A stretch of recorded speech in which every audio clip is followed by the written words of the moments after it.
अब हम लोग जो है बात करते हैं मूल अधिकार के विषय में, और ये मूल अधिकार का वीडियो नंबर 19 है। वीडियो नंबर 19 को पढ़ने से पहले सबसे पहले आप लोग जो है इस चैनल को जो है सब्सक्राइब कीजिए और लाइक कीजिए, और कमेंट बॉक्स में आकर के वीडियो पढ़ने के बाद कमेंट जरूर कीजिए कि वीडियो कैसा लगा, ठीक है। और यह कोशिश किया जा रहा है कि जो भी चीज पढ़ाया जा रहा है डेप्थ में पढ़ाया जा रहा है, इसको अच्छे से नोट्स बनाते रहिए। जब ये चैप्टर खत्म हो जाएगा तब इस पर ऑब्जेक्टिव क्वेश्चन बनाए जाएंगे, ठीक है। और यह जो क्वेश्चन है यह तमाम प्रकार की प्रतियोगी परीक्षाओं के लिए उपयुक्त है। जैसे परीक्षा हुआ टीजीटी,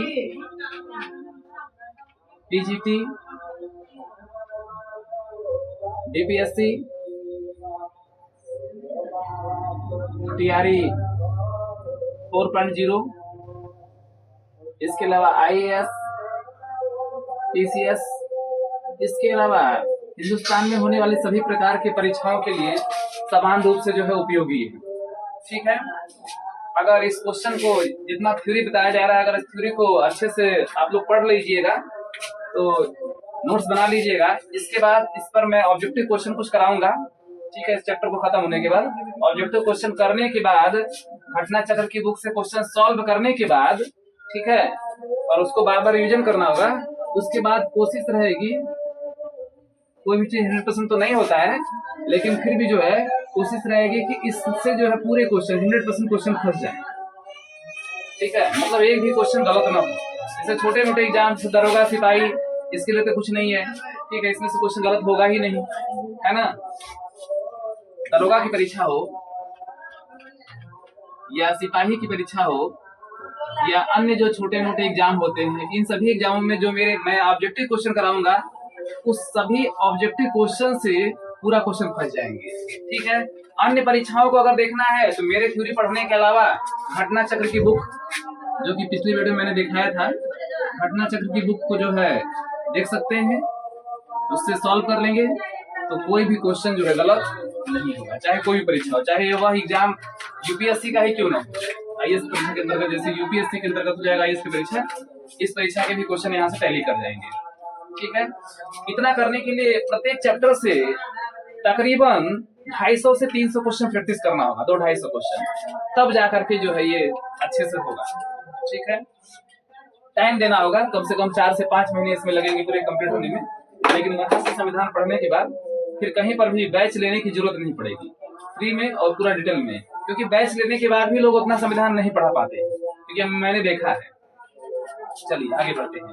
सबसे पहले बात करते हैं 5 प्रकार के रीट, ठीक है।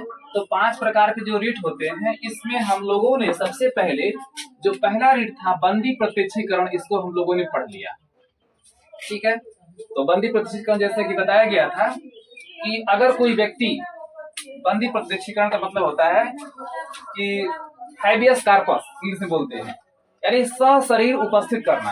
अगर कोई व्यक्ति को बंदी बनाया जाता है तो बंदी बनाए हुए व्यक्ति को जो है 24 घंटे के अंदर न्यायालय के समकक्ष या मजिस्ट्रेट के समकक्ष जो है उसको प्रस्तुत करना होता है, ठीक है। और इसको और अच्छे से समझने के लिए पिछले वीडियो में आप जाइएगा, पार्ट नंबर 18वां वीडियो में इसको अच्छे से बताया गया है डिटेल में, ठीक है। अब हम लोग, चूंकि हम लोग का टॉपिक क्या है, हम लोग का टॉपिक है परमादेश। अब परमादेश को हम लोग उसमें पढ़ेंगे, ठीक है। सबसे पहले बात करते हैं कि परमादेश को इंग्लिश में क्या कहते हैं, मैंडमस कहते हैं। क्या कहते हैं? मैंडमस, ठीक है। परमादेश का शाब्दिक अर्थ क्या होता है? हम आदेश देते हैं। परमादेश का शाब्दिक अर्थ क्या होता है? हम आदेश देते हैं, ठीक है। अब यह सुप्रीम कोर्ट आदेश देता है, खास करके परमादेश, यानी कि जो रिट जो आदेश होता है यह सुप्रीम कोर्ट या हाई कोर्ट जारी कर सकता है, ठीक है। तो सुप्रीम कोर्ट परमादेश कब जारी करता है, कैसे होता है? जैसे कोई अधिकारी है वह अपने कर्तव्यों का पालन नहीं कर रहा है, ये जो छोटे न्यायालय हैं सुप्रीम कोर्ट और हाई कोर्ट के आदेशों का यदि विशेष रूप से जिला न्यायालय आदेशों का पालन नहीं कर रहे हैं, ठीक है, डीएम एसडीएम अपने कर्तव्यों का पालन नहीं कर रहे हैं, सरकार अपने कर्तव्यों का पालन नहीं कर रही है, उस कंडीशन में परमादेश जारी हो सकता है, ठीक है।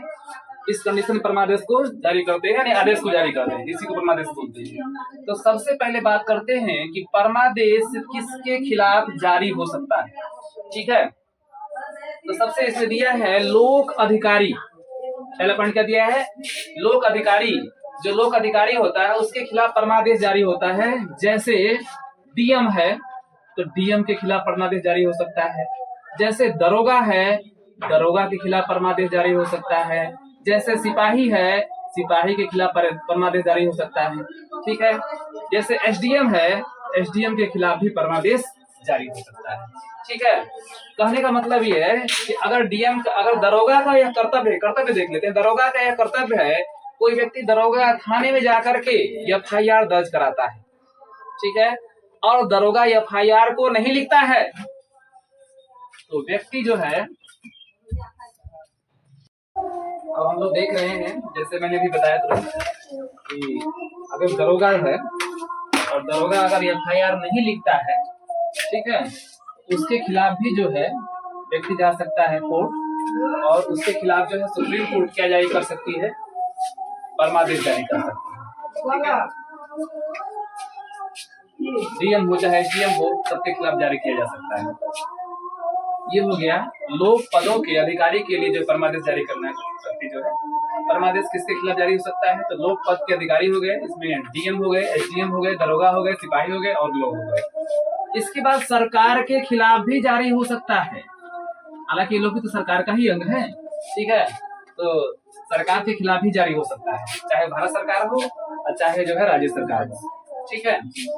आगे बात करते हैं, कनिष्ठ न्यायालय, जो छोटे न्यायालय हैं उनके खिलाफ जारी हो सकता है। जैसे कहने का मतलब ये है कि जिसे कनिष्ठ न्यायालय में ले सकते हैं, जैसे जिला कोर्ट है, ठीक है, तो जिला कोर्ट के जो जज हैं अगर अपने कार्यों का सही से निर्वहन नहीं करते हैं, जिस पद पर उनको नियुक्त किया गया है,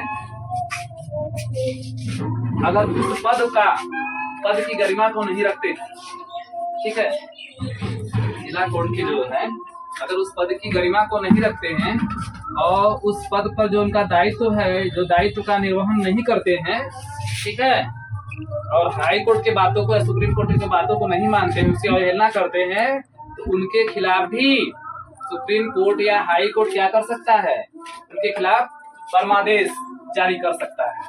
ठीक है। इसके बाद कहने का मतलब ये है कि जो छोटे न्यायालय जिला कोर्ट हो गया, तो जिला कोर्ट या जो भी और न्यायालय हो जाएंगे, उन सभी न्यायालयों के ऊपर जो है सुप्रीम कोर्ट और हाई कोर्ट जो है परमादेश जारी कर सकता है। ठीक है। आगे देखते हैं, व्यक्ति, देखो व्यक्ति या संस्था के ऊपर परमादेश जारी नहीं किया जा सकता है जब तक उसको कोई दायित्व न दिया जाए, यानी व्यक्ति संस्था जब उन्हें सार्वजनिक दायित्व दिया जाए, अगर किसी व्यक्ति संस्था को अगर दायित्व दिया जाएगा, सार्वजनिक रूप से दायित्व अगर दिया जाएगा, तभी उस पर परमादेश जारी होगा, अन्यथा नहीं होगा। कृपया ध्यान दो, ठीक है, अन्यथा जो है नहीं होगा। कहने का मतलब है कि अगर कोई व्यक्ति हो, कोई संस्था हो, उसके ऊपर परमादेश नहीं जारी हो सकता है। कोई निजी व्यक्ति हो, निजी संस्था, उसके ऊपर जारी नहीं हो सकता। जारी कब होगा, जब उसको दायित्व दिया जाएगा। ठीक है। जैसे कोई व्यक्ति है, वो सिपाही है, अब सिपाही का दायित्व है चोर को पकड़ना, ठीक है, दरोगा का दायित्व है एफआईआर दर्ज करना, ठीक है, तो अगर कोई दायित्व उसको दिया जाएगा, तब उसके ऊपर जो है क्या हो सकता है कि परमादेश जारी हो सकता है। अगर वो प्राइवेट व्यक्ति है, प्राइवेट कंपनी है, ठीक है, ये सब चीजें हैं, तो वहां पर परमादेश जारी नहीं किया जा सकता है। ठीक है, तो व्यक्ति का वहां दायित्व होना चाहिए। आगे बात करते हैं, जैसे इस पर क्वेश्चन देखते हैं कि परमादेश कब जारी नहीं हो सकता है, तो लोक अधिकारी, ऑप्शन ए है लोक अधिकारी, ऑप्शन बी है कनिष्ठ न्यायालय, ऑप्शन सी है व्यक्ति, ऑप्शन डी है ये सभी। तो परमादेश कब जारी नहीं कर सकते,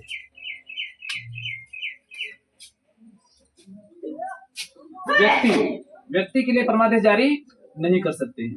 ठीक है, किसी व्यक्ति के ऊपर डायरेक्टली परमादेश जारी नहीं कर सकते हैं। ठीक है। आगे बात कर सकते हैं कि परमादेश कब जारी होगा। ये तो हो गया किसके खिलाफ जारी होगा, तो यहाँ बताया गया है कि लोक पद के अधिकारी हो, डीएम हो, एसडीएम हो, दरोगा हो, सिपाही हो, चाहे सरकार हो, कनिष्ठ न्यायालय हो, ठीक है, व्यक्ति या संस्था जब उन्हें सार्वजनिक दायित्व दिया हो तभी उनके ऊपर लागू होगा, अन्यथा नहीं होगा। इन सभी लोगों के खिलाफ जो है परमादेश जारी होता है। ठीक है। व्यक्ति के खिलाफ जनरली नहीं होता है, जब उसको दायित्व दिया जाएगा तभी होगा। आगे बात करते हैं कि परमादेश कब जारी होगा, जब कोई व्यक्ति अपने पद का जो है कर्तव्य, जो भी उसका पद दिया गया है उसके कर्तव्य करने से मना करे, तब परमादेश जारी होगा। अगर किसी व्यक्ति का जो कर्तव्य दिया गया है उस कर्तव्य को, उस काम को करने से मना कर दे तो उसके ऊपर परमादेश क्या हो जाएगा? जारी हो जाएगा। ठीक है। अगर कोई तहसीलदार है और तहसीलदार से संबंधित कोई काम लेकर के कोई कृषि का व्यक्ति या कोई भी नागरिक जाता है, तहसीलदार अपने दायित्व से पीछे हट जाता है तो व्यक्ति जो है तहसीलदार के खिलाफ सुप्रीम कोर्ट जा सकता है। और सुप्रीम कोर्ट तहसीलदार के खिलाफ क्या करेगा? परमादेश जारी करेगा। जैसे कोई दरोगा है, अगर एफआईआर नहीं लिखता है, एफआईआर नहीं दर्ज करता है तो वह व्यक्ति जो है दरोगा के खिलाफ कोर्ट जाएगा। अब दरोगा क्या करेगा? दरोगा के खिलाफ जो है सुप्रीम कोर्ट क्या करेगा? सुप्रीम कोर्ट या हाई कोर्ट उसके खिलाफ जो है परमादेश जारी कर देगा, क्योंकि दरोगा का कर्तव्य है, उसके पद का कर्तव्य है कि अगर कोई पीड़ित पक्षकार जाता है तो उसका जो है एफआईआर लिखना। अब वह व्यक्ति एफआईआर गलत लिखवा रहा है कि सही लिखवा रहा है, इसको साबित कौन करेगा? न्यायालय करेगा, कोर्ट करेगा। दरोगा के पास और साबित करने का नहीं है। ठीक है, वो न्याय नहीं देगा। ठीक है, न्याय के लिए बस नियुक्त किया गया है वो काम करने के लिए, तो उसका काम है एफआईआर दर्ज करना और उसके बाद उसके ऊपर केस मुकदमा जो भी चलेगा, और कोर्ट का काम है उसको साबित करना। कोर्ट उसको बताएगा कि सही है या गलत है। ठीक है। इसी प्रकार और लोगों का डीएम एसडीएम का कर्तव्य है, सिपाही का कर्तव्य है, वो अपने कर्तव्य से मुख नहीं हो सकते। इसका मतलब कि परमादेश कब जारी होगा? जब कोई व्यक्ति अपने पद का कर्तव्य करने से मना करे। अगर मना करेगा तो उसके ऊपर परमादेश जारी हो जाएगा। कभी कभी जैसे जिला कोर्ट है, हाई कोर्ट किसी फैसले में दे दिया है फैसला, अब जो है जिला कोर्ट उस फैसले को नहीं मानता है, हाई कोर्ट के फैसले को, तो उसके खिलाफ क्या हो जाएगा? आदेश जारी हो जाएगा। हाई कोर्ट के खिलाफ जो है, हाई कोर्ट जो है किसके खिलाफ आदेश जारी करेगा? जिला कोर्ट के खिलाफ जारी करेगा। आगे बात करते हैं, परमादेश जारी कब नहीं हो सकता है। प्रश्न बनता है कि परमादेश किस किस कंडीशन में जारी नहीं होगा। तो पहला कंडीशन है राष्ट्रपति या राज्यपाल के खिलाफ नहीं। अगर कोई देश का राष्ट्रपति है या राज्यपाल है तो राष्ट्रपति और राज्यपाल के खिलाफ परमादेश सुप्रीम कोर्ट जारी नहीं कर सकता है। ठीक है, पहला कंडीशन हो गया, क्योंकि राष्ट्रपति भारत का प्रथम नागरिक है और राज्य का प्रथम नागरिक राज्यपाल है। उच्च न्यायालय के मुख्य न्यायाधीश के खिलाफ नहीं, जो न्यायिक क्षेत्र में कार्य करता है। उच्च न्यायालय का जो मुख्य न्यायाधीश है, जो मेन जज है उच्च न्यायालय का, उसके खिलाफ परमादेश जारी नहीं कर सकते हैं। अगर वह न्यायिक क्षेत्र में काम कर रहा है, जैसे पटना का जो मुख्य न्यायाधीश है, पटना के हाई कोर्ट में अगर काम कर रहा है तो उसके कार्य के खिलाफ कोई व्यक्ति परमादेश जारी नहीं कर सकता है। सुप्रीम कोर्ट की सुनवाई नहीं करेगा। अगर सुप्रीम कोर्ट में लेके जाओगे तो क्या करेगा? खारिज कर देगा, परमादेश नहीं देगा। आगे बात करते हैं, जब अधिकारी को विवेकाधिकार हो तो परमादेश नहीं जारी कर सकता है। अब किसी अधिकारी को अगर विवेकाधिकार हो तो उसको परमादेश जो है जारी नहीं कर सकता है। जैसे उसको अधिकार दिया गया, जैसे बिहार राज्य है, ठीक है, अब बिहार राज्य में कौन कौन से इलाके, जैसे गरीबों को कुछ बांटना है, ठीक है, अब कौन गरीब है कौन अमीर है इसका निर्णय राज्य सरकार करेगी, इसका निर्णय सुप्रीम कोर्ट नहीं करेगा। ठीक है, तो ऐसे मामले में भी परमादेश जो है जारी नहीं हो सकता है। ठीक है, अब निजी व्यक्तियों या इकाइयों के विरुद्ध अगर कोई प्राइवेट व्यक्ति है, कोई प्राइवेट संस्था है, कोई प्राइवेट स्कूल है, तो उसके खिलाफ परमादेश जारी नहीं किया जा सकता है। ठीक है, आगे बात करते हैं, ऐसे विभाग जो गैर संवैधानिक हैं, जो गैर संवैधानिक जो संस्थाएं हैं, जो संविधान से इतर संस्थाएं हैं, इन संविधानिक गैर संवैधानिक संस्थाओं के ऊपर भी परमादेश जारी नहीं कर सकते। अगला देखते हैं, 6वां नंबर, संविदात्मक दायित्व को लागू करने के विरुद्ध। प्रश्न बनता है, ये संविदात्मक दायित्व क्या होता है? कॉन्ट्रैक्ट। यहां पर भी परमादेश जारी नहीं हो सकता है। जैसे किसी व्यक्ति को तैरने आता है ना, कोई बच्चा डूब रहा है, उसको तैरने आता है, कोई दूसरा बच्चा डूब रहा है, ठीक है, नैतिक दायित्व तो उसका है, अगर उसको तैरने आता है उसको क्या करे? बचाए, लेकिन कानूनी दायित्व तो नहीं है। वह जो है अगर उस तैरने आ रहा है अगले व्यक्ति को नहीं बचाता है, उसके लिए तुम परमादेश जारी करने के लिए सुप्रीम कोर्ट नहीं जा सकते। अगर सुप्रीम कोर्ट जाओगे भी तो तुमको जो है उस व्यक्ति के खिलाफ परमादेश नहीं मिलेगा, सुप्रीम कोर्ट उसको खिलाफ आदेश जारी नहीं करेगा। ऐसा भी हो सकता है। अब मान लो कोई अजय नाम का दुकानदार है, अब उसके पास गुड़ रखा हुआ है, तुम गुड़ खरीदने गए, उसका मन वह तुमको गुड़ दे चाहे नहीं दे। अगर गुड़ नहीं देगा, मान लो तुमने मांगा 1 किलो गुड़, उसका मन नहीं है, तुमको नहीं देंगे गुड़, उसकी दुकान में है फिर भी तुमको नहीं देगा। अब उसके खिलाफ, क्योंकि संविदात्मक कॉन्ट्रैक्ट उसका है, उसके खिलाफ तुम जो है सुप्रीम कोर्ट में नहीं दाखिल करोगे। अगर सुप्रीम कोर्ट जाओगे भी तो उसको जो है परमादेश सुप्रीम कोर्ट जारी नहीं कर सकता है। समझ में आया? अब किसी के दुकान में मान लो चना है ना, तुम्हारा चना खाने का मन है, दुकानदार से तुम्हारा नहीं पड़ रहा है, तुमको बहुत जरूरी है चना, मांगो, उसका मर्जी, अगर नहीं देना चाहता तो नहीं देगा, तुम कुछ नहीं कर सकते। सुप्रीम कोर्ट में भी जाओगे तो परमादेश जारी नहीं हो सकता है। ठीक है, अब जो है कुछ केस के विषय में बात कर लेते हैं, क्योंकि जब तक जो है केस के विषय में स्टडी नहीं करेंगे, क्योंकि संविधान को अगर जानना है तो उसके केस को जानना भी क्या है, जरूरी है। एक केस था मध्य प्रदेश राज्य बनाम जीसी मड़वारा। ठीक है, मध्य प्रदेश राज्य बनाम जीसी मड़वारा का एक केस था। यह मध्य प्रदेश राज्य का एक कर्मचारी था जिसने महंगाई भत्ता की मांग की कि महंगाई भत्ता क्या किया जाए, बढ़ाया जाए। ठीक है, तो सुप्रीम कोर्ट ने निर्देश दिया कि यह मामला परमादेश इस पर जारी नहीं हो सकता है। क्यों? क्योंकि राज्य सरकार का दायित्व तो राज्य सरकार जो है अपने हिसाब से कर सकता है। ठीक है, राज्य सरकार यहाँ क्या करेगा कि राज्य सरकार अपने विवेक का प्रयोग करेगा। जब अधिकारी को विवेकाधिकार हो तो परमादेश नहीं जारी कर सकता है। ठीक है, तो राज्य सरकार को विवेकाधिकार रहेगा तो महंगाई पर कितना पैसा बढ़ना चाहिए, कितना वेतन बढ़ना चाहिए, कितना वेतन नहीं बढ़ना चाहिए, इसका निर्णय किसके पास है? राज्य सरकार के पास है, सुप्रीम कोर्ट के पास नहीं है। ठीक है, सुप्रीम कोर्ट इसके लिए कोई आदेश जारी नहीं करेगी। ठीक है, यह बात जो है मध्य प्रदेश राज्य बनाम जीसी मड़वारा के केस में बताया गया था। अगला केस बात करते हैं। दूसरा केस था संतोष सिंह बनाम भारत संघ। ठीक है, संतोष मामा समझ लेना, संतोष सिंह बनाम भारत संघ। तो संतोष सिंह बनाम भारत संघ के केस में क्या बताया गया है कि नैतिक विज्ञान ने प्राइवेट स्कूल, ठीक है, संतोष सिंह नाम का व्यक्ति था जो कि प्राइवेट स्कूल के खिलाफ गया था। संतोष सिंह बनाम भारत संघ का केस जो है कि नैतिक विज्ञान प्राइवेट स्कूल, यानी प्राइवेट स्कूल में नैतिक विज्ञान पढ़ाया जाना कोई जरूरी नहीं है। ठीक है, ये प्राइवेट स्कूल की विवेकाधिकार है ना। जब अधिकारी को विवेकाधिकार हो तो परमादेश जारी नहीं हो सकता है।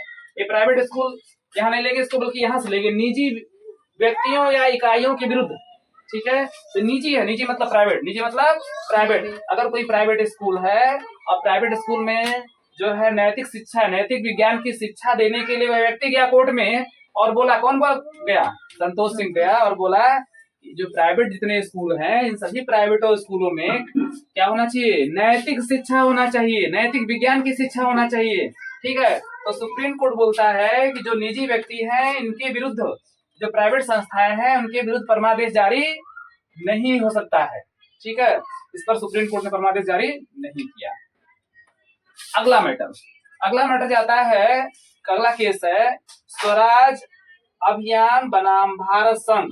ठीक है, स्वराज अभियान बनाम भारत संघ के केस में क्या होता है कि यह सूखाग्रस्त क्षेत्र की बात की गई है।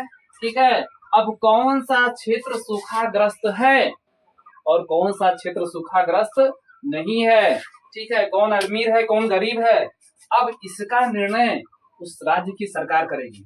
ठीक है, तो एक व्यक्ति स्वराज अभियान के तहत गया था, खाद्य सुरक्षा अभियान 2013 को लागू कराने की बात किया गया था कि इस खाद्य सुरक्षा को लागू कराया जाए। तब यहाँ पर जो है कोर्ट ने बोला कि नहीं, इसको लागू नहीं कराया जा सकता है क्योंकि यह अपने विवेक का प्रयोग करेगा।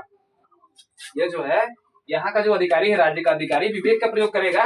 ठीक है, अब राज्य सरकार देखेगी, राज्य सरकार के कर्मचारी देखेंगे कि कौन सा क्षेत्र सूखाग्रस्त है कौन सा नहीं है, इसका निर्णय राज्य सरकार करेगी, सुप्रीम कोर्ट नहीं करेगा। इस केस में भी परमादेश जारी नहीं होगा। आज के लिए बस इतना ही, और ऐसे ही वीडियो देखने के लिए इस चैनल को जो है सब्सक्राइब कीजिए, लाइक कीजिए।